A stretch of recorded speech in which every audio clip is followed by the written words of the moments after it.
ગુજરાત હાઈકોર્ટે સ્થાનિક સ્વરાજની સંસ્થાઓની આગામી ચૂંટણીઓ મોકૂફ રાખવા માટેની માંગ કરતી જાહેર હિતની અરજી ફગાવી દીધી છે। ઓબીસી અનામતના મુદ્દે થયેલી આ સુનાવણીમાં અરજદારે રજૂઆત કરી હતી કે રાજ્ય સરકાર દ્વારા જ્ઞાતિની સંખ્યાના આધારે ડેટા ધ્યાને લીધા વગર જ સમાંતર 27% અનામતની જોગવાઈ કરવામાં આવી છે, જે સુપ્રીમ કોર્ટના ચુકાદાથી વિપરીત છે।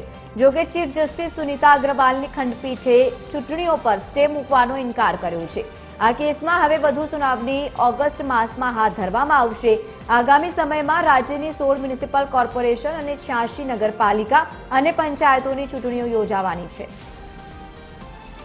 વધુ માહિતી સાથે સંવાદદાતા મૌલિક ઉપાધ્યાય જોડાય છે। મૌલિક, જે પ્રમાણે અરજી કરવામાં આવી હતી ચૂંટણીઓ રોકવા માટે ફગાવી દેવામાં આવી છે અરજી, શું વધુ માહિતી?